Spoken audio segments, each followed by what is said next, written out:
Hi hello ಎಲ್ಲರಿಗೂ ನಮಸ್ಕಾರಗಳು. ತಮಗೆಲ್ಲರಿಗೂ ಮಂಜುನಾಥ ಅಕಾಡೆಮಿ ಯೂಟ್ಯೂಬ್ ಕ್ಲಾಸ್ಗೆ ಆತ್ಮೀಯವಾಗಿರ್ತಕ್ಕಂಥ ಸ್ವಾಗತ. ಬನ್ನಿ ನನ್ನ ಪ್ರೀತಿಯ ಸ್ಪರ್ಧಾರ್ಥಿಗಳೇ, ಇವತ್ತಿನ ದಿನದಲ್ಲಿ ನಾವು SHGDಗೆ ಸಂಬಂಧಪಟ್ಟಿರ್ತಕ್ಕಂಥ ಮತ್ತು MTS ಮತ್ತು ಹವಾಲ್ದಾರಿಗೆ ಸಂಬಂಧಪಟ್ಟಿರ್ತಕ್ಕಂತಹ GK ಪ್ರಶ್ನೋತ್ತರಗಳನ್ನು ನೋಡಿಕೊಳ್ಳೋಣ. ಪ್ರಶ್ನೆ ನಂಬರ್ 1 ಹೀಗಿದೆ ನೋಡ್ರಿ. ಚಂದ್ರಗುಪ್ತ ಮೌರ್ಯರು ಇವರ ಕಟ್ಟ ಅನುಯಾಯಿಯಾಗಿದ್ದರು.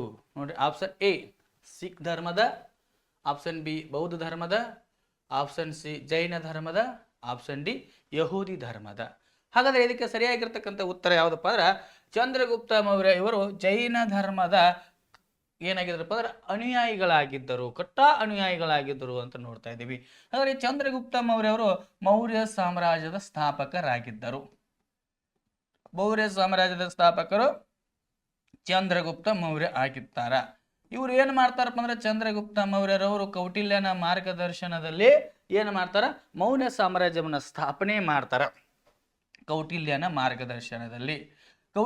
ಮಾರ್ಗದರ್ಶನದಲ್ಲಿ ಚಂದ್ರಗುಪ್ತ ಏನು ಮಾಡ್ತಾನಪ್ಪ ಅಂದ್ರೆ ಮೌರ್ಯ ಸಾಮ್ರಾಜ್ಯವನ್ನು ಸ್ಥಾಪಿಸಿ ಮಗಧ ಸಾಮ್ರಾಜ್ಯ, ಪಂಜಾಬ್ ಸಾಮ್ರಾಜ್ಯವನ್ನು ಸಹ ವಶಪಡಿಸಿಕೊಂಡ. ಹೌದಲ್ರಿ, ಪಂಜಾಬ್ ಸಾಮ್ರಾಜ್ಯ. ಆ ನಂತರ ಏನು ಮಾಡ್ತಾನಪ್ಪ ಅಂದ್ರೆ ಅಲೆಕ್ಸಾಂಡರನ ಪ್ರದೇಶಗಳನ್ನ ಅಂದ್ರೆ ವಾಯುವ್ಯ ಭಾಗದಲ್ಲಿರ್ತಕ್ಕಂಥ ಪ್ರದೇಶಗಳನ್ನ ಕಂದಹಾರ, ಬಲೂಚಿಸ್ತಾನ ಹಲವು ಪ್ರದೇಶಗಳನ್ನ ಗೆದ್ದುಕೊಳ್ತಾನ್ರಿ.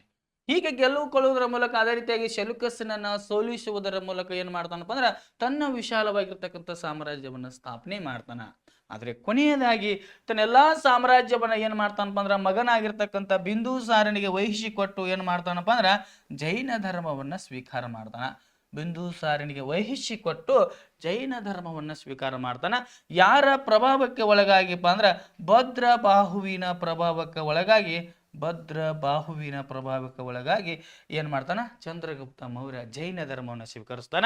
ಆ ನಂತರ ಏನ್ರಿ ನೋಡ್ರಿ, ಶ್ರವಣ ಬೆಳಗೊಳಕ್ಕೆ ಬರ್ತಾನ. ಹಾಸನ ಜಿಲ್ಲೆಯ ಶ್ರವಣ ಬೆಳಗೊಳಕ್ಕೆ ಬಂದ ಅಲ್ಲಿ ನೆಲೆಸ್ತಾನ್ರಿ. ಕೆಲವು ವರ್ಷಗಳ ಕಾಲ ನೆಲೆಸ್ತಾನ.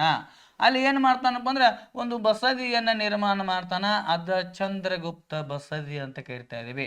ಚಂದ್ರಗುಪ್ತ ಬಸದಿ. ಈ ಚಂದ್ರಗುಪ್ತ ಬಸದಿಯನ್ನ ನಿರ್ಮಾಣ ಮಾಡ್ತಾನ. ಆತ ನೆಲೆಸಿರ್ತಕ್ಕಂಥ ಬೆಟ್ಟವನ್ನ ಚಂದ್ರಗಿರಿ ಬೆಟ್ಟ ಅಂತೇಳಿ ಕರೀತಾರ. ಈ ರೀತಿಯಾಗಿ ಏನ್ ಮಾಡ್ತಾನಪ್ಪ ಅಂದ್ರೆ ಚಂದ್ರಗುಪ್ತ ಮೌರ್ಯ ಜೈನ ಧರ್ಮದ ಕಟ್ಟ ಅನುಯಾಯಿಯಾಗಿರ್ತಾನ.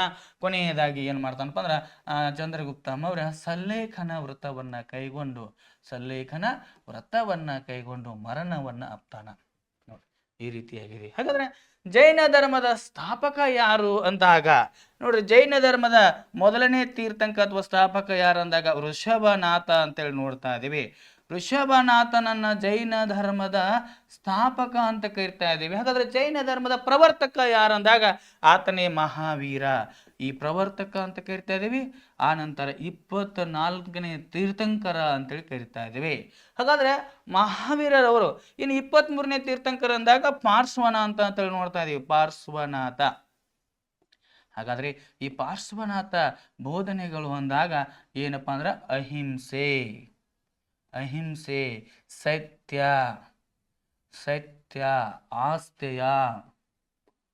ಆಸ್ತೆಯ ಹೌದಲ್ರಿ.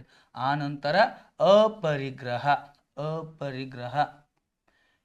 ಈ ರೀತಿಯಾಗಿರ್ತಕ್ಕಂಥ ಬೋಧನೆಯನ್ನ ಬೋಧಿಸ್ತಾನ. ಆದ್ರ ಮಹಾವೀರ ಇದಕ್ಕೆ ಮತ್ತೊಂದು ತತ್ವವನ್ನ ಸೇರಿಸಿ ಬ್ರಹ್ಮಚರ್ಯ ಅಂತಕ್ಕಂಥ ತತ್ವವನ್ನು ಸಹ ಬೋಧಿಸಿದ ಅಂತೇಳಿ ನೋಡ್ತಾ ಇದ್ದೇವೆ. ಹಾಗಾದ್ರೆ ಮಹಾವೀರ ಏನಾಗಿದ್ದಾರ, ಜೈನ ಧರ್ಮದ 24ನೇ ಏನಾಗಿದ್ದಾರಪ್ಪ ಅಂದ್ರೆ ತೀರ್ಥಂಕರಾಗಿದ್ದಾರೆ. ಇನ್ನು ನಾವು ಬೌದ್ಧ ಧರ್ಮ, ಸಿಖ್ ಧರ್ಮ ನೋಡ್ತಾ ಇದ್ದೀವಿ. ಸಿಖ್ ಧರ್ಮದ ಸ್ಥಾಪಕರು ಯಾರು ಅಂದಾಗ ಗುರು ನಾನಕ ಅವರ ನೋಡ್ತಾ ಇದ್ದೀವಿ. ಗುರು ನಾನಕ.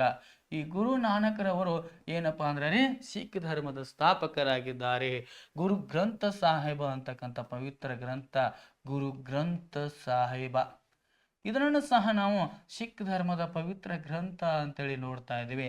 ಇನ್ನ ನೆಕ್ಸ್ಟ್ ಬೌದ್ಧ ಧರ್ಮ ಅಂದಾಗ, ಬೌದ್ಧ ಧರ್ಮದ ಸ್ಥಾಪಕ ಅಂದಾಗ ಗೌತಮ ಬುದ್ಧನನ್ನು ನಾವು ಏನಂತ ಕರಿತಾ ಇದ್ದೀವಿ, ಬೌದ್ಧ ಧರ್ಮದ ಸ್ಥಾಪಕ. ಈತನ ಮೂಲ ಹೆಸರು ಸಿದ್ಧಾರ್ಥ ಅಂತೇಳಿ ನೋಡ್ತಾ ಇದ್ದೀವಿ. ಸಿದ್ಧಾರ್ಥ ಏನಾಗ್ತಾನಪ್ಪ ಅಂದ್ರೆ ಬುದ್ಧನಾದ. ಬೋಧ ಗಯಾದ ಕೆಳಗೆ ಜ್ಞಾನೋದಯವನ್ನ ಪಡೆದ ಬುದ್ಧನಾದ ಅಂದ್ರೆ ಎಲ್ಲವನ್ನ ತಿಳಿದವನು, ತಥಾಗತ ಎಂಬ ಹೆಸರಿಂದ ಕರೀತಾ ಇದ್ದಾರೆ. ಹಾಗಾದ್ರೆ ಗೌತಮ ಬುದ್ಧನನ್ನ ಏನಂತ ಕರೀತಾ ಇದ್ದಾರೆ? ಏಷ್ಯಾದ ಬೆಳಕು. ಗೌತಮ ಬುದ್ಧನನ್ನು ಏನಂತ ಕರೀತಾ ಇದ್ದಾರೆ? ಏಷ್ಯಾದ ಬೆಳಕು ಅಂತ ಕರೀತಾರ. ಹಾಗಾದ್ರೆ ಏಷ್ಯಾದ ಬೆಳಕು ಅಂತೇಳಿ ಗೌತಮ ಬುದ್ಧನನ್ನ ಕರೆದವ್ರು ಯಾರಿ? ಎಡ್ವಿನ್ ಅರ್ನಾಲ್ಡ್ ರವರು ಕರೀತಾರೆ. Edwin Arnold. ಈ ಎಡ್ವಿನ್ ಅರ್ನಾಲ್ಡ್ ರವರು ಏನ್ ಮಾಡ್ತಾರಪ್ಪ ಅಂದ್ರ, ಅರ್ನಾಲ್ಡ್ ರವರು ಏನ್ ಮಾಡ್ತಾರ? ಗೌತಮ ಬುದ್ಧನನ್ನ ಏನಂತ ಕರೀತಾರ? ಏಷ್ಯಾದ ಬೆಳಕು ಅಂತೇಳಿ ಕರೀತಾರ. ಮೊಟ್ಟ ಮೊದಲ ಬಾರಿಗೆ ಗೌತಮ ಬುದ್ಧನು ತನ್ನ ಪ್ರವಚನವನ್ನು ಎಲ್ಲಿ ಸಾರಿದ? ಸಾರನಾಥದ ಜಿಂಕೆವನದಲ್ಲಿ ಸಾರಿದ ಅಂತೇಳಿ ನೋಡ್ತಾ ಇದ್ದೀವಿ. ಈ ರೀತಿ ಹಾಗಾದ್ರೆ ಇನ್ನು ಯಹೂದಿ ಧರ್ಮ, ಯಹೂದಿ ಧರ್ಮದ ನೋಡ್ರಿ ಸ್ಥಾಪಕ ಯಾರು ಅಂದಾಗ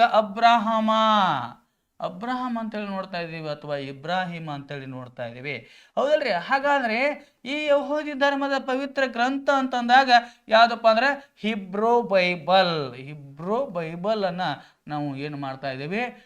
ಯಹೂದಿ ಧರ್ಮದ ಪವಿತ್ರ ಗ್ರಂಥ ಅಂತೇಳಿ ನೋಡ್ತಾ ಇದ್ದೀವಿ. ಹಾಗಾದ್ರೆ ಪ್ರೀತಿಯ ಸ್ಪರ್ಧಾರ್ಥಿಗಳೇ, ಈ ಮೊದಲನೇ ಪ್ರಶ್ನೆಗೆ ಈ ರೀತಿಯಾಗಿರ್ತಕ್ಕಂಥ ಉತ್ತರ ಇದೆ. ಈ ನೆಕ್ಸ್ಟ್ ರೀ ಪ್ರಶ್ನೆ ನಂಬರ್ 2 ರೀ. ಪ್ರಶ್ನೆ ನಂಬರ್ 2 ಹೀಗಿದೆ ನೋಡ್ರಿ. ಭಾರತದ ಅತ್ಯಂತ ಹಳೆಯ ಪರ್ವತ ಶ್ರೇಣಿ ಯಾವುದು? ಆಪ್ಷನ್ ಎ ಹಿಮಾಲಯ ಪರ್ವತ ಶ್ರೇಣಿಗಳು, ಆಪ್ಷನ್ ಬಿ ಪಶ್ಚಿಮ ಘಟ್ಟಗಳು, ಆಪ್ಷನ್ ಸಿ ಅರಾವಳಿ ಶ್ರೇಣಿಗಳು, ಆಪ್ಷನ್ ಡಿ ಪೂರ್ವ ಘಟ್ಟಗಳು ಅಂತ ನೋಡ್ತಾರೆ. ಹಾಗಾದ್ರೆ ಇದಕ್ಕೆ ಸರಿಯಾಗಿರ್ತಕ್ಕಂಥ ಉತ್ತರ ಯಾವುದಪ್ಪ ಅಂದ್ರೆ ರೇ ಭಾರತದ ಅತ್ಯಂತ ಹಳೆಯ ಪರ್ವತ ಶ್ರೇಣಿ ಅಂದಾಗ ಅರಾವಳಿ ಶ್ರೇಣಿಗಳು ಅಂತ ಕರೀತಾ ಇದ್ದೇವೆ. ಹಾಗಾದ್ರೆ ಈ ಅರಾವಳಿ ಪರ್ವತ ಶ್ರೇಣಿ ಎಲ್ಲಿ ಕಂಡು ಬರ್ತದ ಅಂದಾಗ ರಾಜಸ್ಥಾನ, ಗುಜರಾತ, ದೆಹಲಿ, ಆನಂತರ ಹರಿಯಾಣ ಈ ರಾಜ್ಯಗಳಲ್ಲಿ ಕಂಡು ಬರ್ತಾ ಇದೆ. ಹಾಗಾದ್ರೆ ಅರಾವಳಿ ಸರಣಿಯ ಅತ್ಯಂತ ಎತ್ತರವಾದ ಶಿಖರ ಅಂದಾಗ ಅದು ಯಾವುದಪ್ಪ ಅಂದ್ರೆ ರೀ ಗುರು ಶಿಖರ. ಯಾವ ಶಿಖರ ರೀ? ಗುರು ಶಿಖರ ಅಂತ ನೋಡ್ತಾ ಇದ್ದೇವೆ. ಅದು ಏನಪ್ಪಾ ಅಂದ್ರೆ ಅರಾವಳಿ ಒಂದು ಪರ್ವತ ಶ್ರೇಣಿಯಲ್ಲಿ ಕಂಡು ಬರ್ತಾ ಇದೆ. ಇನ್ನು ಹಿಮಾಲಯ ಪರ್ವತ ಶ್ರೇಣಿಗಳು ಅಂದಾಗ ಹಿಮಾಲಯ ಪರ್ವತ ಶ್ರೇಣಿಗಳಲ್ಲಿ ನಾವು 3 ವಿಧಗಳನ್ನ ನೋಡ್ತಾ ಇದ್ದೇವೆ. 3 ವಿಧಗಳು ನೋಡ್ರಿ. ಮೊದಲನೇದಾಗಿ ಮಹಾ ಹಿಮಾಲಯವನ್ನ ನೋಡ್ತಾ ಇದ್ದೇವೆ. ಆ ನಂತರ ಎರಡನೇದಾಗಿ ಮಧ್ಯ ಹಿಮಾಲಯ, ಮೂರನೇದಾಗಿ ಹೊರ ಹಿಮಾಲಯ, ಹೌದಲ್ರಿ? ಹಾಗಾದ್ರೆ ಇದನ್ನು ಹಿಮಾದ್ರಿ ಅಂತ ಕರಿತಾ ಇದ್ದೇವೆ. ಇದನ್ನ ಹಿಮಾಚಲ ಅಂತ ಕರಿತಾ ಇದ್ದೇವೆ. ಹಿಮಾಚಲ. ಹಾಗಾದ್ರೆ ಇದನ್ನ ಶಿವಾಲಿಕ್ ಬೆಟ್ಟಗಳು ಅಂತ ಕರಿತಾ ಇದ್ದೇವೆ. ಶಿವಾಲಿಕ್ ಶ್ರೇಣಿಗಳು ಅಂತ ಕರಿತಾ ಇದ್ದೇವೆ. ಇಲ್ಲಿ ನಾವು ಪ್ರಪಂಚದ ಎತ್ತರವಾಗಿರ್ತಕ್ಕಂಥ ಮೌಂಟ್ ಎವರೆಸ್ಟ್ ಶಿಖರಗಳನ್ನ ಸಹ ಇಲ್ಲಿ ನೋಡ್ತಾ ಇದ್ದೀವಿ. ಇನ್ನು ಪಶ್ಚಿಮ ಘಟ್ಟಗಳು ಅಂದಾಗ ನೋಡ್ರಿ, ಈ ಪಶ್ಚಿಮ ಘಟ್ಟಗಳು ಯಾವಾಗ ವಿಶ್ವ ಪರಂಪರೆ ಪಟ್ಟಿಗೆ ಸೇರಿದೆ ಅಂದಾಗ ಪಶ್ಚಿಮ ಘಟ್ಟಗಳು ಅಂತಕ್ಕಂಥದ್ದು 2012ರಲ್ಲಿ ವಿಶ್ವ ಪರಂಪರೆ ಪಟ್ಟಿಗೆ ಸೇರಿದರೆ, ಹೌದಲ್ರಿ? ಹಾಗಾದ್ರೆ ಪಶ್ಚಿಮ ಘಟ್ಟಗಳಲ್ಲಿ ಅತ್ಯಂತ ಎತ್ತರವಾಗಿರ್ತಕ್ಕಂಥ ಶಿಖರ ಯಾವ್ದಪ್ಪ ಅಂದ್ರೆ ರೀ ಅಣ್ಣಾಮಲೈ ಅಂತ ಕರಿತಾ ಇದ್ದೇವೆ. ಅಣ್ಣಾಮಲೈ ಅಂತಕ್ಕಂಥ ಶಿಖರ ಏನಪ್ಪಾ ಅಂದ್ರೆ ರೀ ಇದು ಪಶ್ಚಿಮ ಘಟ್ಟಗಳಲ್ಲಿ ಅತ್ಯಂತ ಎತ್ತರವಾಗಿರ್ತಕ್ಕಂಥ ಶಿಖರ ಆಗಿದೆ. ಅನ್ನೈಮುಡಿ ಅಂತಕ್ಕಂಥದ್ದು ಪಶ್ಚಿಮ ಘಟ್ಟಗಳಲ್ಲಿ ಅತ್ಯಂತ ಎತ್ತರವಾಗಿರ್ತಕ್ಕಂಥ ಶಿಖರವಾಗಿದೆ. ಇನ್ನು ಪೂರ್ವ ಘಟ್ಟಗಳು ನೋಡುವಾಗ ಈ ಪಶ್ಚಿಮ ಮತ್ತು ಪೂರ್ವ ಘಟ್ಟಗಳು ಎಲ್ಲಿ ಸಂಧಿಸುತ್ತವೆ ಅಂದಾಗ ನೀಲಗಿರಿ ಬೆಟ್ಟಗಳಲ್ಲಿ ಸಂಧಿಸುತ್ತವೆ.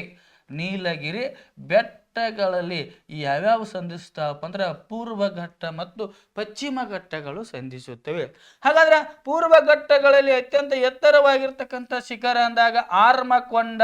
ಈ ಆರ್ಮಕೊಂಡ ಅಂತಕ್ಕಂಥದ್ದು ಪೂರ್ವ ಘಟ್ಟಗಳಲ್ಲಿ ಅತ್ಯಂತ ಎತ್ತರವಾಗಿರ್ತಕ್ಕಂಥ ಶಿಖರ ಆಗಿದೆ.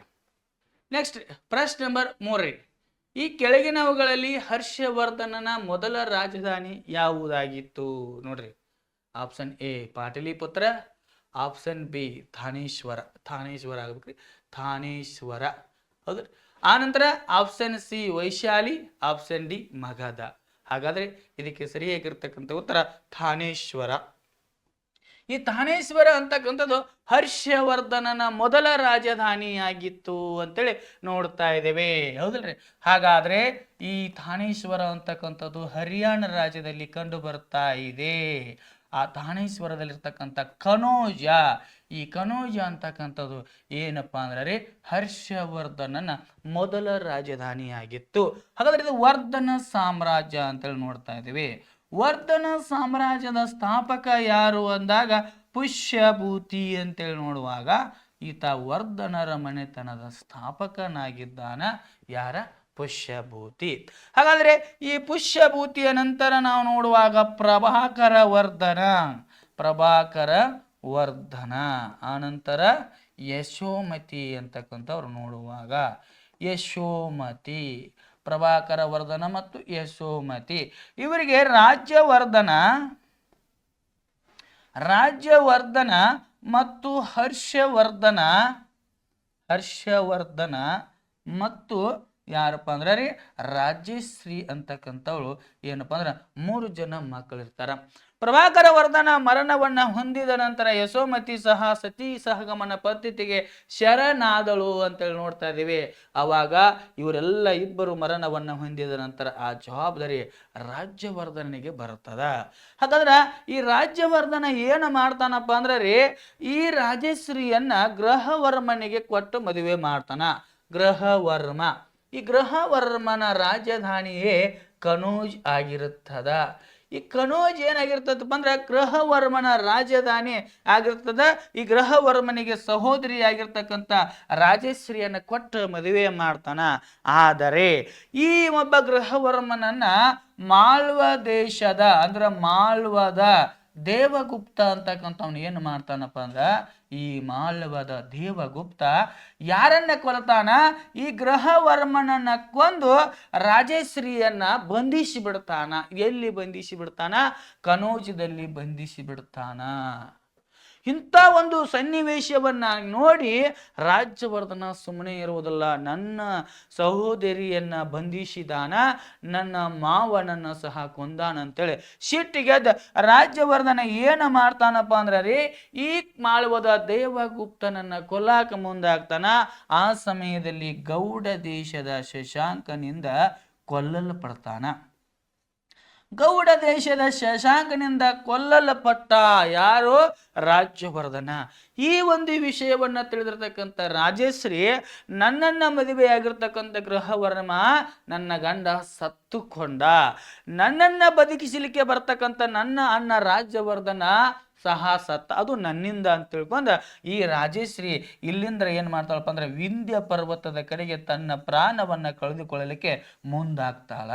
ಇಂಥ ಒಂದು ಸಂದಿಗ್ಧದ ಸಮಯದಲ್ಲಿ ಏನು ಮಾಡ್ತಾನಪ್ಪ ಅಂದ್ರೆ ಹರ್ಷವರ್ಧನ, ಕೇವಲ 16ನೇ ವಯಸ್ಸಿನವನಾಗಿರ್ತಕ್ಕಂಥ ಹರ್ಷವರ್ಧನ ತನ್ನ ಜವಾಬ್ದಾರಿಯನ್ನು ತೆಗೆದುಕೊಂಡು ಇಲ್ಲಿ ಏನು ಆತ್ಮಹತ್ಯೆಗೆ ಮುಂದಾಗಿರ್ತಕ್ಕಂಥ ರಾಜಶ್ರೀಯನ್ನ ತಡೆ ಹಿಡಿದು ಈ ಮಾಳ್ವದ ದೇವಗುಪ್ತನನ್ನ ಅಲ್ಲಿ ಸೋಲಿಸಿ ಬಿಡ್ತಾನ. ಅಷ್ಟೇ ಅಲ್ಲದೆ ಅಣ್ಣನ ಸಾವಿಗೆ ಕಾರಣರಾಗಿರ್ತಕ್ಕಂಥ ಗೌಡ ದೇಶದ ಶಶಾಂಕನನ್ನು ಸಹ ಏನ್ ಮಾಡ್ತಾನಪ್ಪ ಅಂದ್ರೆ ಸೋಲಿಸಿ ಬಿಟ್ಟ ಅಂತೇಳಿ ನೋಡ್ತಾ ಇದ್ದೀವಿ. ಈ ರೀತಿಯಾಗಿ ತನ್ನ ಸಾಮ್ರಾಜ್ಯ ಅಳಿದು ಹೋಗುವ ಹಂತದಲ್ಲಿ ಇದ್ದಾಗ ಅದನ್ನ ಏನು ಮಾಡ್ತಾನಪ್ಪ ಅಂದ್ರೆ ಪುನರ್ಸ್ಥಾಪಿಸುವುದರಿಂದ ಹರ್ಷವರ್ಧನನಿಗೆ ಶಿಲಾದಿತ್ಯ ಎಂಬ ಬಿರುದು ಬರ್ತದ. ಯಾವ ಬಿರುದು ಬರ್ತೈತ್ರಿ? ಶಿಲಾದಿತ್ಯ ಎಂಬ ಬಿರುದು ಬರ್ತದ. ಆ ಸಮಯದಲ್ಲಿ ತನ್ನ ಮಾವನ ರಾಜಧಾನಿಯಾಗಿರ್ತಕ್ಕಂಥ ಕನೋಜನ್ನ ತನ್ನ ಸಾಮ್ರಾಜ್ಯಕ್ಕೆ ತೆಗೆದುಕೊಂಡು ರಾಜಶ್ರೀಯನ್ನ ತನ್ನ ರಾಜ್ಯಕ್ಕೆ ಕರ್ಕೊಂಡು ಬರ್ತಾನ. ಆವಾಗ ಏನು ಮಾಡ್ತಾನಪ್ಪ ಅಂದ್ರೆ ಕನೋಜನ್ನ ತನ್ನ ರಾಜಧಾನಿಯನ್ನಾಗಿ ಮಾಡಿ ಆಳ್ವಿಕೆಯನ್ನ ಮಾಡ್ತಾನೆ. ಹಾಗಾದ್ರೆ ಪ್ರಶ್ನೆ ಏನಿದೆ, ಹರ್ಷವರ್ಧನನ ಮೊದಲ ರಾಜಧಾನಿ ಯಾವುದಂದಾಗ ಕನೋಜನ್ನ ಅಂದ್ರೆ ಥಾನೇಶ್ವರ. ಆ ಥಾನೇಶ್ವರನ್ನ ಅದರಲ್ಲಿರ್ತಕ್ಕಂಥ ಕನೋಜನ ಏನ್ ಮಾಡ್ತಾನ? ರಾಜಧಾನಿಯನ್ನಾಗಿ ಮಾಡ್ಕೊಳ್ತಾನ. ನಿಮ್ಗೆ ಗೊತ್ತಿರಬೇಕ್ರಿ, ಹರ್ಷವರ್ಧನಿಗೆ ಉತ್ತರ ಪತೇಶ್ವರ ಎಂಬ ಬಿರುದು ಬಂತು. ಉತ್ತರ ಪತೇಶ್ವರ ಎಂಬ ಬಿರುದು ಪಡೆದಿರ್ತಕ್ಕಂಥ ಈತ ದಕ್ಷಿಣದ ಮೇಲೆ ದಾಳಿಯನ್ನ ಮಾಡಿದಾಗ 634ರಲ್ಲಿ ನರ್ಮದಾ ನದಿ ಕಾಳಗ ನಡೀತದ. ಈ ನರ್ಮದಾ ನದಿ ಕಾಳಗದಲ್ಲಿ ದಕ್ಷಿಣ ಇಮ್ಮಡಿ ಪುಲಕೇಶಿನಿಂದ ಸೋಲನ್ನು ಅನುಭವಿಸ್ತಾನ. ಹಾಗಾಗಿ ಇಮ್ಮಡಿ ಪುಲಕೇಶನಿಗೆ ದಕ್ಷಿಣ ಪತೇಶ್ವರ ಎಂಬ ಬಿರುದು ಸಹ ಬಂತು ಅಂತಕ್ಕಂಥದ್ದು ನೋಡ್ತಾ ಇದ್ದೀವಿ. ಹೌದು. ಅದ್ರ ನೆಕ್ಸ್ಟ್ ಪ್ರಶ್ನೆ ನಂಬರ್ 4 ಇದೆ ನೋಡ್ರಿ. ಭಾರತವು ಮೊದಲ ಬಾರಿಗೆ ಏಷ್ಯನ್ ಕ್ರೀಡಾಕೂಟವನ್ನು ಯಾವ ವರ್ಷದಲ್ಲಿ ಆಯೋಜಿಸಿತು?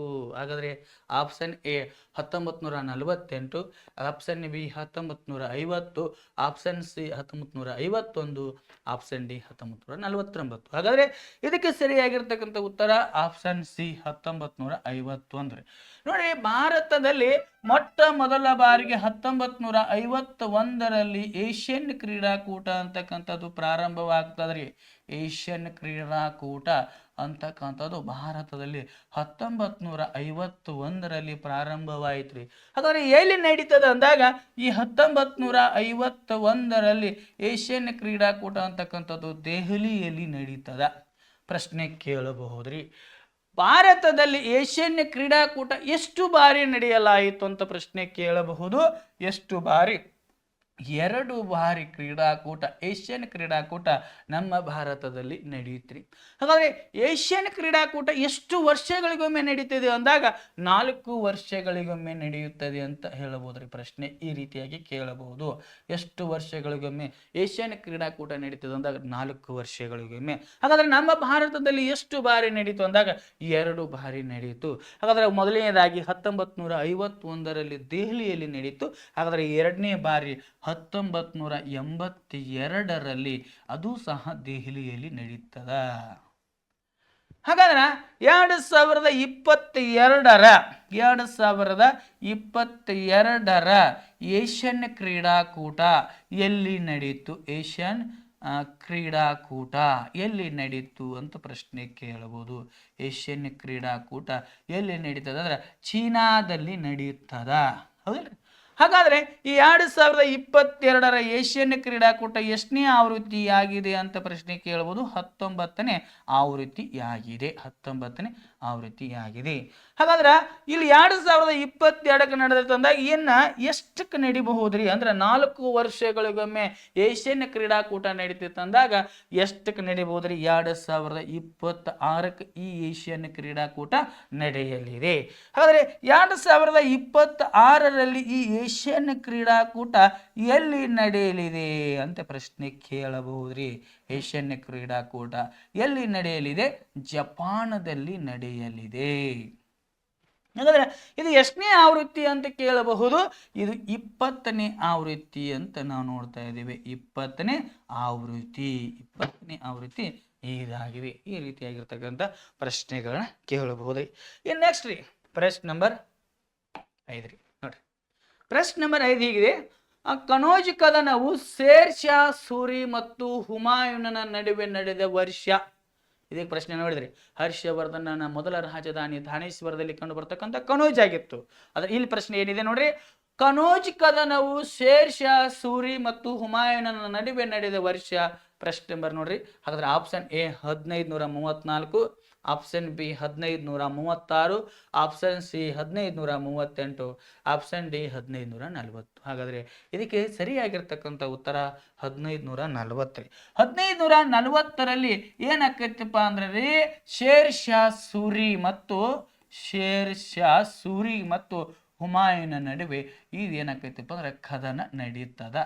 ಹುಮಾಯೂನ. ಹಾಗಾದ್ರೆ ಈ ಹುಮಾಯೂನ ಅಂದಾಗ ಮೊಘಲರ ದೊರೆಯಾಗಿದ್ದ, ಮೊಘಲರ ಸುಲ್ತಾನರಾಗಿದ್ದ ಅಂತೇಳಿ ನೋಡ್ತಾ ಇದ್ವಿ. ಮೊಘಲರ ಅಂದಾಗ ಮೊಘಲರ ಸ್ಥಾಪಕ ಬಾಬರ ಭಾರತಕ್ಕೆ ನೋಡ್ರಿ 1526ರಲ್ಲಿ ಲೋಧಿ ಮನೆತನದ ಇಬ್ರಾಹಿಂ ಲೋಧಿಯನ್ನ ಸೋಲಿಸುವುದರ ಮೂಲಕ, ಹಾಗಾದ್ರೆ ಅದನ್ನ 1ನೇ ಪಾಣಿಪತ್ ಕದನ ಅಂತ ಕರೀತಾರ. 1ನೇ ಪಾಣಿಪತ್ ಕದನ ಯಾವಾಗ ನಡೀತು ಅಂದಾಗ 1526ರಲ್ಲಿ ನಡೀತದ. ಅದು ಬಾಬರ್ ಮತ್ತು ಇಬ್ರಾಹಿಂ ಲೋಧಿಯ ನಡುವೆ ನಡೆದಿರ್ತಕ್ಕಂಥದ್ದಾಗಿದೆ. ಹೌದ್ರಿ? ಹಾಗಾದ್ರೆ ಬಾಬರ್ನ ಮಗ ಯಾರಿ? ಹುಮಾಯೂನ. ನೋಡ್ರಿ, ಈ ಹುಮಾಯೂನ ಏನು ಮಾಡ್ತಾನಪ್ಪ ಅಂದ್ರ, ಈ ಆಡಳಿತವನ್ನು ನಡೆಸಿದಾಗ ಆತನೊಂದಿಗೆ ಶೇರ್ ಶಾ ಸೂರಿ ಯುದ್ಧಕ್ಕೆ ಮುಂದಾಗ್ತಾನ. ಅದೇ ಈ ಕನೋಜ್ ಕದನ.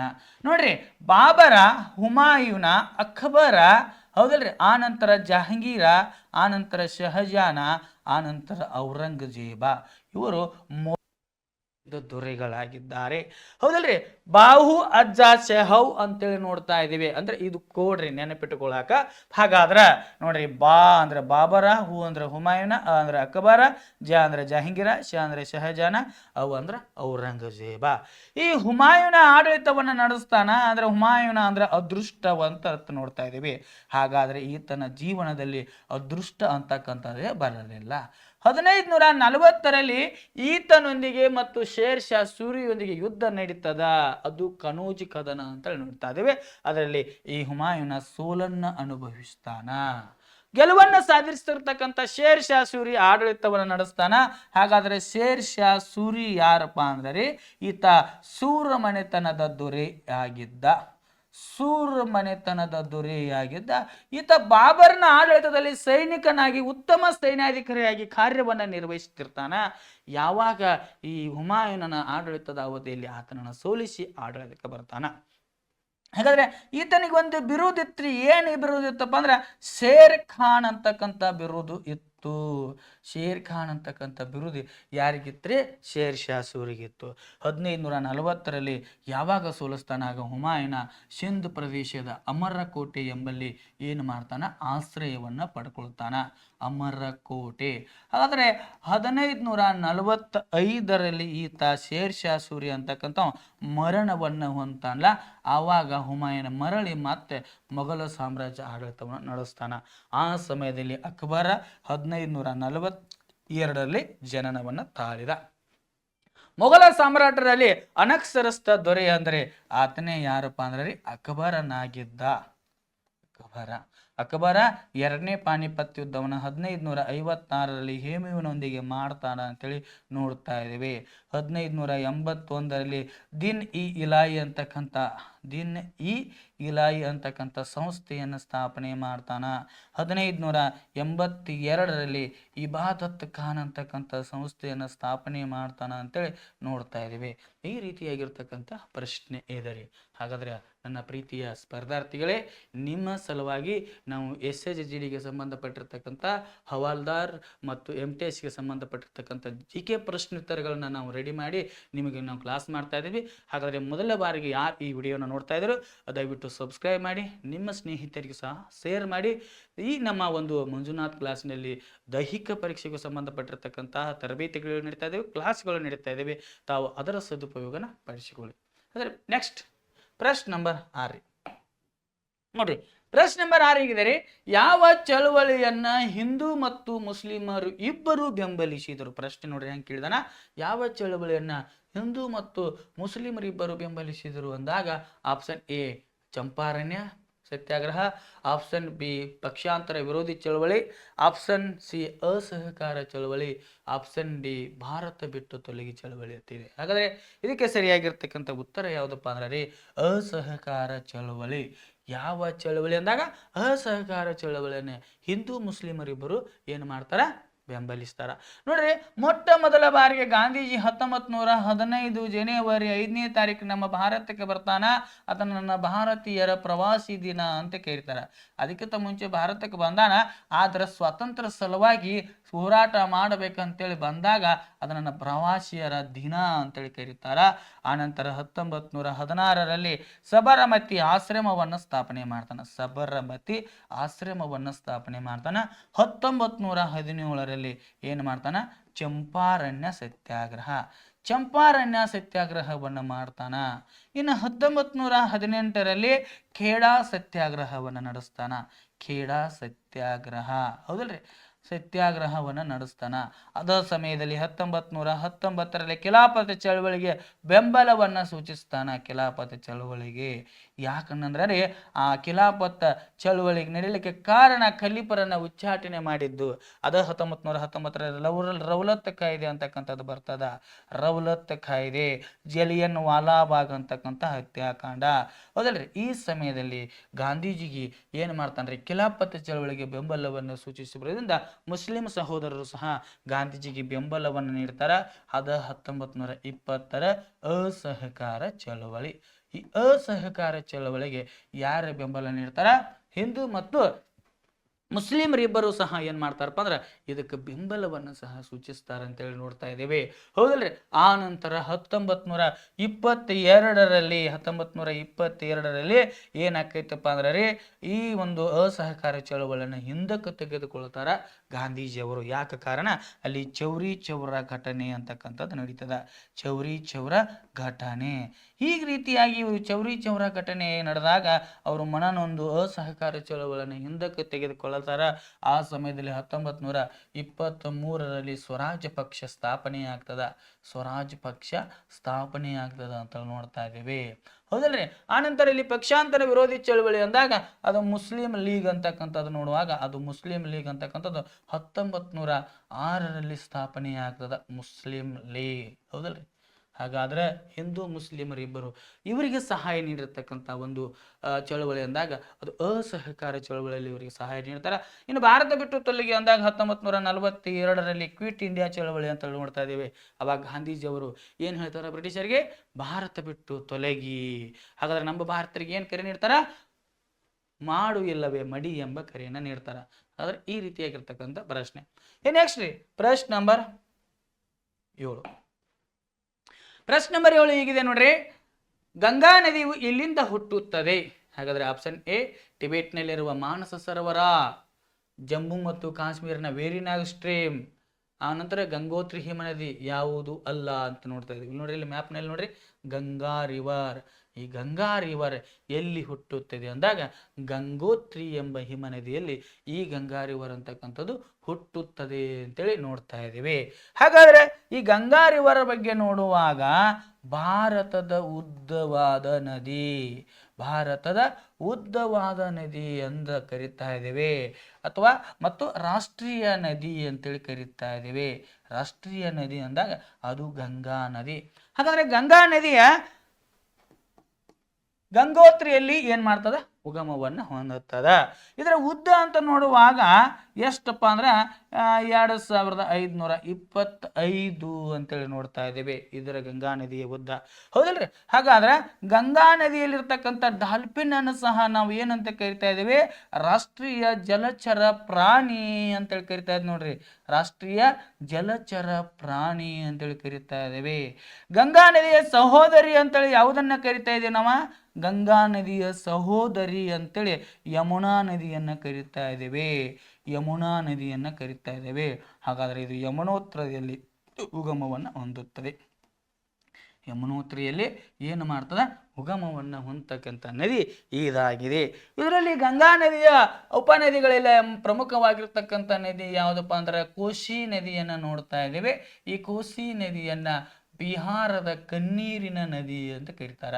ಬಿಹಾರದ ಕಣ್ಣೀರಿನ ನದಿ ಅಂತೇಳಿ ಕರೀತಾರ. ಹೌದಲ್ರಿ? ಆ ಬಿಹಾರದ ಮೇಲಿಂದ ಮೇಲೆ ದಾಳಿ ಆಗೋದ್ರಿಂದ ಇದನ್ನು ಬಿಹಾರದ ಕಣ್ಣೀರಿನ ನದಿ ಅಂತೇಳಿ ಕರೀತಾರ.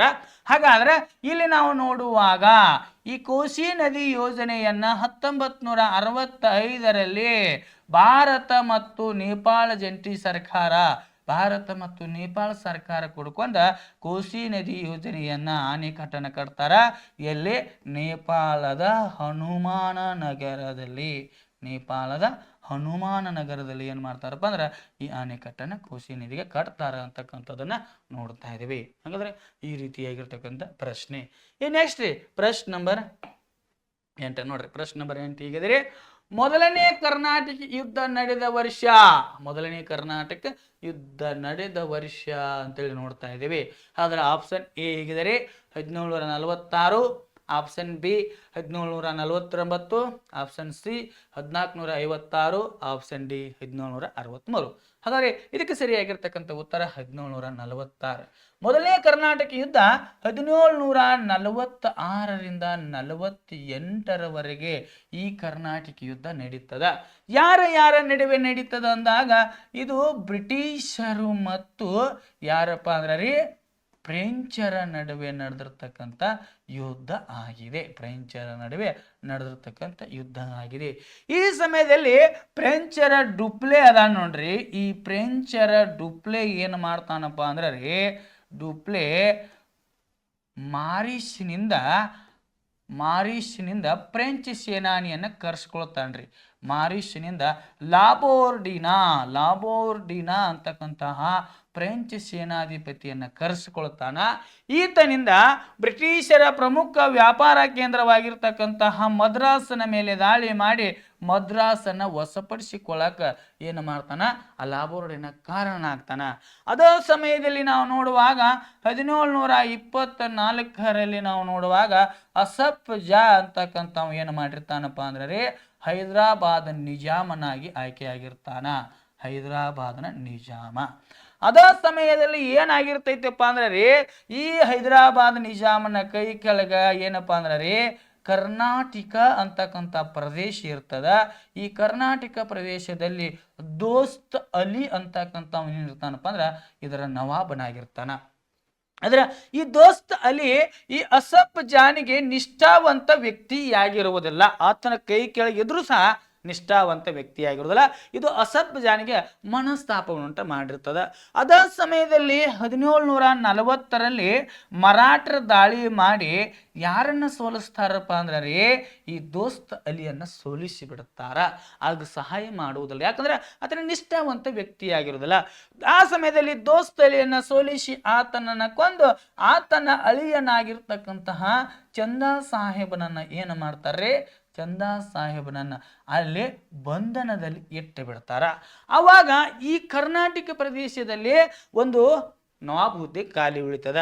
ಆವಾಗ ಹೈದರಾಬಾದಿನ ನಿಜಾಮನಾಗಿರ್ತಕ್ಕಂಥ ಅಸಫ್ ಜಾ ತನ್ನ ನಿಷ್ಠಾವಂತ ವ್ಯಕ್ತಿಯಾಗಿರ್ತಕ್ಕಂತಹ ಅನ್ವರುದ್ದೀನನ್ನು ನೇಮಕ ಮಾಡಿಬಿಡ್ತಾನ್ರಿ.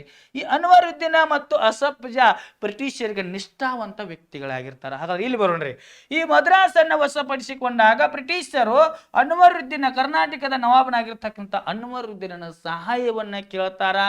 ಅನ್ವರುದ್ದೀನ ಸಹಾಯ ಕೇಳಿದಾಗ ಅನ್ವರುದ್ದೀನ ತನ್ನ ಸೈನ್ಯವನ್ನ ಮದ್ರಾಸಿನ ಮೇಲೆ ಕಳಿಸಿ ಈ ಲಾಬೋರ್ಡಿನಾನನ್ನ ಸೋಲಿಸಬೇಕಂತ ಪ್ಲಾನ್ ಮಾಡ್ತಾರ್ರಿ.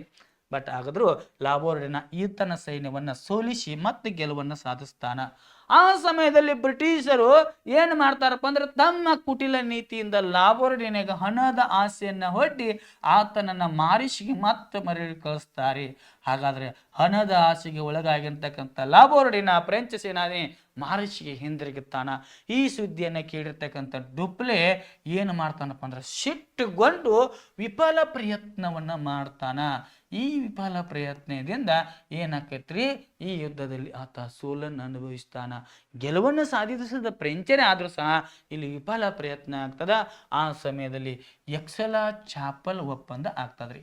ಎಕ್ಸೆಲಾ ಚಾಪೆಲ್ ಒಪ್ಪಂದ ಆಗುವುದರ ಮುಖಾಂತರ ಮೊದಲನೇ ಕರ್ನಾಟಕ ಯುದ್ಧ 1748ರಲ್ಲಿ ಮುಕ್ತಾಯ ಆಗ್ತದ ಅಂತೇಳಿ ನೋಡ್ತಾ ಇದ್ದೀವಿ. ಮೊದಲನೇ ಕರ್ನಾಟಕ ಯುದ್ಧ 1746ರಲ್ಲಿ ನಡೀತು ಎಕ್ಸೆಲಾ ಚಾಪೆಲ್ ಒಪ್ಪಂದದೊಂದಿಗೆ. ಇನ್ನು ಎರಡನೇ ಕರ್ನಾಟಕ ಯುದ್ಧ 1749ರಿಂದ 54ರವರೆಗೆ ನಡೀತದ. ಇನ್ನು ಮೂರನೇ ಕರ್ನಾಟಕ ಯುದ್ಧ 1756ರಿಂದ 63ರವರೆಗೆ ನಡೀತದ. ಇಲ್ಲಿ ನೋಡ್ರಿ ಪಾಂಡಿಚೇರಿ ಒಪ್ಪಂದ, ಇಲ್ಲಿ ಪ್ಯಾರಿಸ್ ಒಪ್ಪಂದ. ಈ ರೀತಿಯಾಗಿ ಏನಪ್ಪಾ ಅಂದ್ರೆ ಮೊದಲನೇದು ಎಕ್ಸೆಲಾ ಚಾಪಲ, ಎರಡನೇದು ಪಾಂಡಿಚೇರಿ, ಮೂರನೇದು ಪ್ಯಾರಿಸ್ ಒಪ್ಪಂದದೊಂದಿಗೆ ಈ ಕರ್ನಾಟಕ ಯುದ್ಧಗಳು ನಡೀತಾವ್ರಿ. ಈ ನೆಕ್ಸ್ಟ್ ಪ್ರಶ್ನೆ ನಂಬರ್ 9 ನೋಡ್ರಿ. ಪ್ರಶ್ನೆ ನಂಬರ್ 9, ಸೌರವ್ಯೂಹದ ಅತ್ಯಂತ ಚಿಕ್ಕ ಗ್ರಹ ಯಾವುದು? ನೋಡ್ರಿ, ಸೌರವ್ಯೂಹದ ಅತ್ಯಂತ ಚಿಕ್ಕ ಗ್ರಹ ಇದು ಸೂರ್ಯ.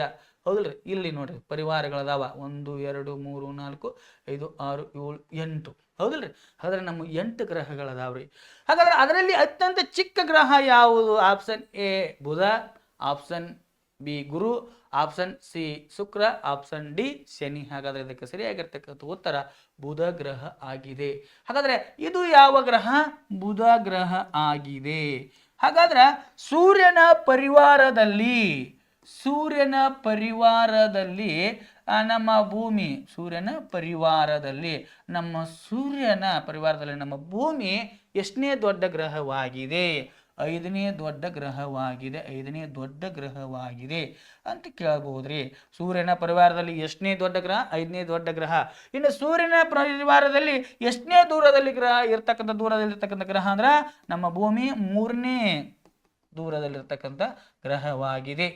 ದೊಡ್ಡ ಪರಿವಾರದಲ್ಲಿ 5ನೇ ದೊಡ್ಡ ಗ್ರಹ, ಸೂರ್ಯನಿಂದ ಎಷ್ಟನೇ ದೂರದಲ್ಲಿದೆ ಅಂದಾಗ 3ನೇದ್ರಿ. ಹಾಗಾದ್ರೆ ನೋಡ್ರಿ ಮೊದಲನೇ ಗ್ರಹ ಯಾವುದಪ್ಪ ಅಂದ್ರೆ ಬುಧರಿ.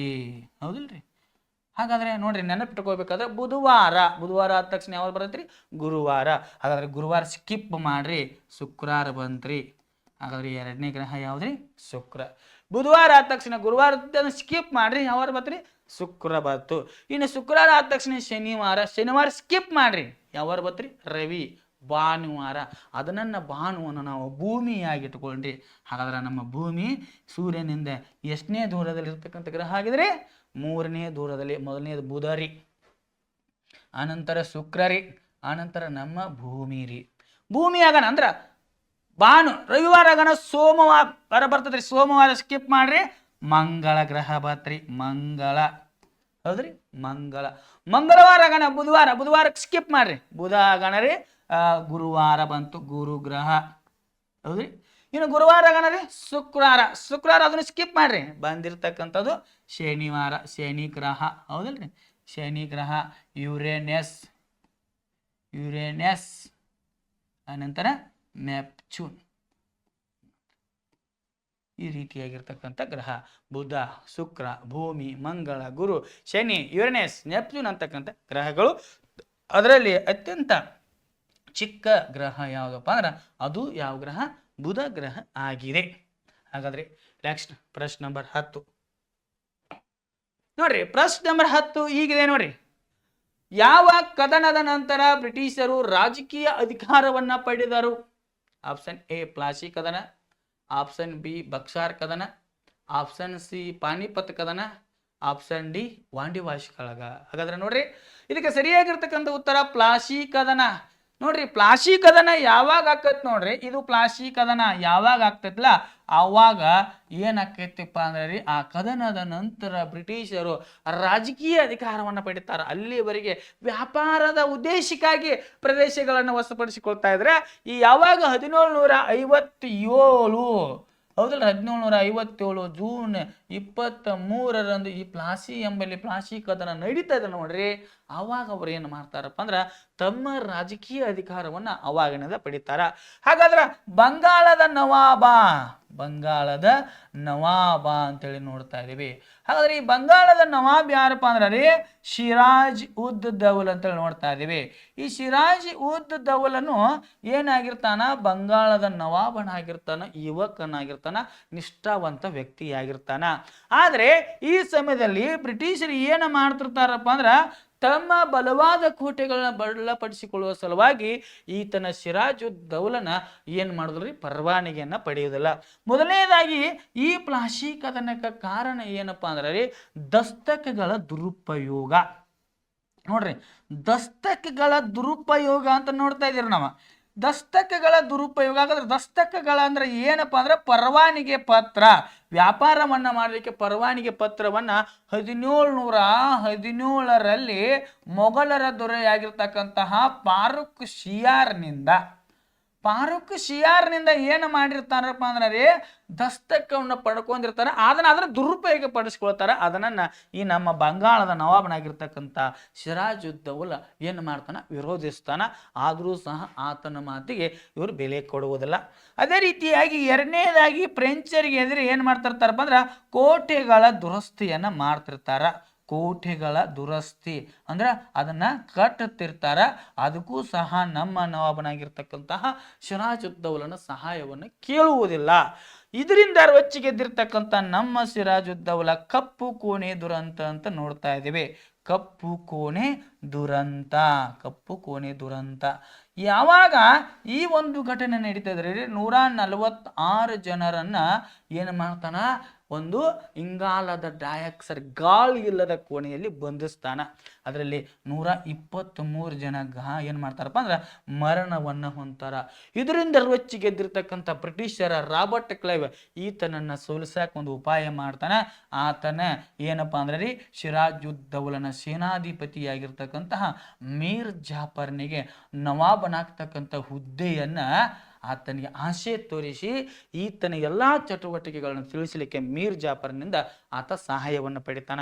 ಮೀರ್ ಜಾಫರ್ನಿಗೆ ಏನು ನೋಡ್ರಿ, ಮೀರ್ ಜಾಫರ್ನ ಹತ್ತಿರ ಉಮರ್ ಚಂದ್ ಅಂತಕ್ಕಂಥವ್ ಏನು ಮಾಡ್ತಾನಪ್ಪ ಅಂದ್ರೆ ಈತ ಉಮರ್ ಚಂದನ ಸಹಾಯದಿಂದ ಯಾರೇ ರಾಬರ್ಟ್ ಕ್ಲೈವ್ ಮೀರ್ ಜಾಫರ್ನ ಸಹಾಯ ತೆಗೆದುಕೊಂಡ ಈತ ಏನು ಮಾಡ್ತಾನಪ್ಪ ಅಂದ್ರೆ ಸಿರಾಜುದ್ದೌಲನ ಸೋಲಿಗೆ ಕಾರಣ ಆಗ್ತಾನ.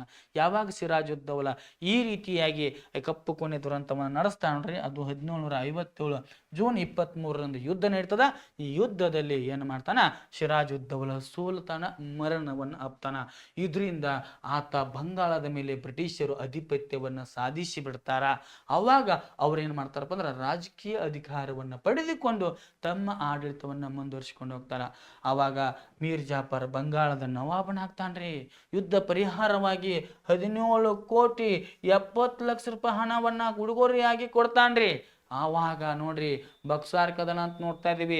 ಮೀರ್ ಜಾಫರ್ನನ್ನ ಕೆಳಗಿಳಿಸಿ ಮೀರ್ ಕಾಸಿಂನನ್ನ ಅಧಿಕಾರಕ್ಕೆ ತರ್ತಾರ. 1764ರಲ್ಲಿ ಇದು ನಡೀತದ. ಮೀರ್ ಕಾಸಿಂ ಏನು ಮಾಡ್ತಾನಪ್ಪ ಅಂದ್ರೆ ನಿಷ್ಠಾವಂತ ವ್ಯಕ್ತಿಯಾಗುವುದರಿಂದ ಆತನನ್ನ ಕೆಳಗಿಳಿಸಿ ಮೀರ್ ಜಾಫರ್ನನ್ನ ಮತ್ತೆ ನವಾಬನನ್ನಾಗಿ ಮಾಡೋದ್ರಿಂದ ಮೀರ್ ಕಾಸಿಂನ ನೇತೃತ್ವದಲ್ಲಿ ಬ್ರಿಟಿಷರ ಹೆಕ್ಟೋರ್ನ ನೇತೃತ್ವದಲ್ಲಿ ಏನಾಗ್ತದೆ, ಈ ಕದನ ನಡೀತದ. ಇನ್ನು ಪಾಣಿಪತ್ ಕದನ ಅಂದಾಗ 1526ರಲ್ಲಿ ಮೊದಲನೇ ಪಾಣಿಪತ್ ಕದನ, 1556ರಲ್ಲಿ ಎರಡನೇ ಪಾಣಿಪತ್ ಕದನ, 1761ರಲ್ಲಿ ಮೂರನೇ ಪಾಣಿಪತ್ ಕದನ ಅಂತ ನೋಡ್ತಾ ಇದೀವಿ. ಇನ್ನು ವಾಂಡಿವಾಶಿ ಕಾಳಗ ಅಂದಾಗ 1760ರಲ್ಲಿ ವಾಂಡಿವಾಶಿ ಕಾಳಗ ಅಂತಕ್ಕಂಥದ್ದು ನಡೀತದ, ಹೌದಲ್ರಿ. ಈ ಕಾಳಗದಲ್ಲಿ ಸಹ ಬ್ರಿಟಿಷರು ಜಯವನ್ನು ಸಾಧಿಸ್ತಾರೆ ಅಂತೇಳಿ ನೋಡ್ತಾ ಇದ್ದೀವಿ. ನನ್ನ ಪ್ರೀತಿಯ ಸ್ಪರ್ಧಾರ್ಥಿಗಳೇ, ಇಲ್ಲಿವರೆಗೆ ಜಿಕೆಗೆ ಸಂಬಂಧಪಟ್ಟಿರ್ತಕ್ಕಂತಹ 10 ಪ್ರಶ್ನೆ ಉತ್ತರಗಳನ್ನು ನೋಡಿಕೊಂಡೆವು. ಈ 10 ಪ್ರಶ್ನೆಗಳಲ್ಲಿ ನಿಮಗೆ ಏನಾದರೂ ಡೌಟ್ಸ್ಗಳಿದ್ದರೆ ಕಮೆಂಟ್ ಮೂಲಕ ನಮಗೆ ತಿಳಿಸಿ ಅಂತ ಹೇಳುತ್ತಾ ಇಲ್ಲಿವರೆಗೆ ಈ ವಿಡಿಯೋವನ್ನು ವೀಕ್ಷಿಸೋದಕ್ಕಾಗಿ ತಮಗೆಲ್ಲರಿಗೂ ಧನ್ಯವಾದಗಳು. ಮತ್ತೆ ನಾಳೆ ಕ್ಲಾಸ್ನಲ್ಲಿ ಭೇಟಿಯಾಗೋಣ. ಧನ್ಯವಾದಗಳು. SSC GD, SSC MTS ಮತ್ತು ಹವಾಲ್ದಾರ್ ಹುದ್ದೆಗಳಿಗೆ ಪೂರ್ವಭಾವಿಯಾಗಿ ದೈಹಿಕ ಮತ್ತು ಲಿಖಿತ ಪರೀಕ್ಷೆಯ ತರಬೇತಿ ಕೊಡಲಾಗುವುದು. ಪ್ರವೇಶಗಳು ಪ್ರಾರಂಭವಾಗಿವೆ. ಕರ್ನಾಟಕ ಪೊಲೀಸ್ ಕಾನ್ಸ್ಟೇಬಲ್ ಹುದ್ದೆಗಳ ತರಬೇತಿಗೆ ಪ್ರವೇಶ ಪ್ರಾರಂಭವಾಗಿವೆ. ಸಂಪರ್ಕಿಸಿ.